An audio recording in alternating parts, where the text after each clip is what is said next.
আওয়ামী লীগ সরকার আমলেও গণতন্ত্র ছিল না। প্রশাসনের নির্বাচন ছিল। একক একক দলীয় সন্ত্রাসের রাজত্ব ছিল।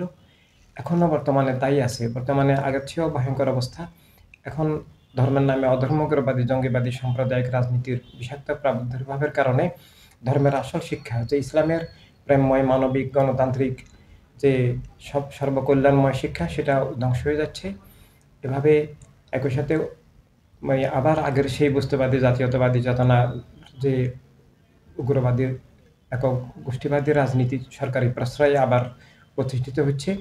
আমরা গণতন্ত্রের আশায় আওয়ামী লীগ সরকারের বিরুদ্ধে আন্দোলন করেছিলাম যে সব মানুষের অধিকার প্রতিষ্ঠা হবে, একটা সর্বজনীন মানবতার রাষ্ট্রের দিকে রাষ্ট্র এগিয়ে যাবে। কিন্তু আওয়ামী লীগ সরকারের পতন হওয়ার পরেও বর্তমানে এই সরকার যে গণতন্ত্রের দিকে আমরা তাদের কোনো পদক্ষেপ দেখতে পাচ্ছি না, বরং সরকারি পৃষ্ঠপোষকতা একটা দল হয়ে সরকারি কোষাগার ব্যবহার করে দুর্নীতির মাধ্যমে যে রাজনীতি সেটার আমরা আবার প্রাদুর্ভাব দেখতে পাচ্ছি। জঙ্গিবাদী, উগ্রবাদী ধর্মের নামে যে সাম্প্রদায়িক বিষাক্ত রাজনীতি সেটার প্রশ্রয় দেখতে পাচ্ছি।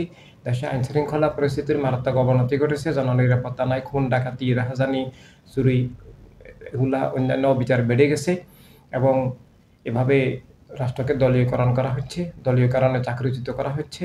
ব্যাংক বিমা এগুলো একটা বিশেষ দলের হাতে চলে যাচ্ছে। সরকারি চাকুরিতে আবার আগের চেয়েও মারাত্মক কোটা অথবা কোটা ছাড়াই এমনি দলীয় কারণে দলীয় সুপারিশে নিয়োগ হচ্ছে অন্যায়ভাবে। এভাবে অর্থনীতি ধ্বংস হয়ে যাচ্ছে। কলকারখানা দলীয় কারণে বন্ধ হয়ে গেছে। অর্থনীতি সুষ্ঠুভাবে চলছে না। মিথ্যা প্রচারণা চলছে এবং আমরা স্থানীয় বিপ্লব আমাদেরকে স্বাধীনভাবে সব জেলায় সমাবেশ করতে দেওয়া হচ্ছে না। নির্বাচনী প্রস্তুতি নিতে দেওয়া হচ্ছে না। সরকার দলনিরপেক্ষ নন, পক্ষপাতদুষ্ট আচরণ করছেন। এভাবে আমরা বর্তমানেও আগের মতোই আশঙ্কাজনকভাবে যে গণতন্ত্রের আশা আমরা দুরাশায় পর্যবসিত হচ্ছি। যে পরিবর্তন আনার জন্য আসলে সরকারকে যেমন পক্ষপাতমুক্ত, দলনিরপেক্ষ, সুবিচার ভিত্তিক হতে হবে, সব দলকে কাজের সুযোগ দিতে হবে।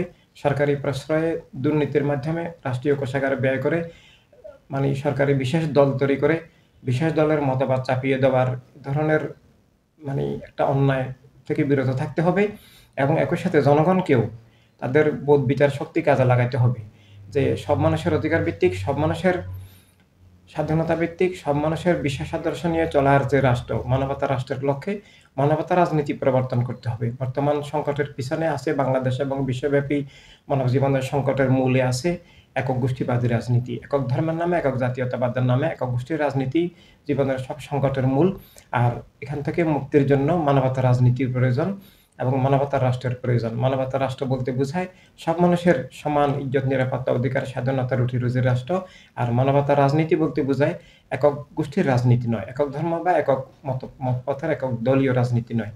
সব মানুষের সমান অধিকার ভিত্তিক, সব মানুষের প্রতিনিধিত্বশীল, সব মানুষের কল্যাণের যে রাজনীতি, সব মানুষকে ভালোবাসার যে রাজনীতি, তা আসলেই কেবল সমাধান হবে। আর না হলে শতাব্দী সহস্রাব্দী গেলেও মানবতার সংকট দূর হবে না, মিথ্যার আধিপত্য দূর হবে না, খুন সন্ত্রাস, জুলুম, স্বৈরতা দিন থাকবে।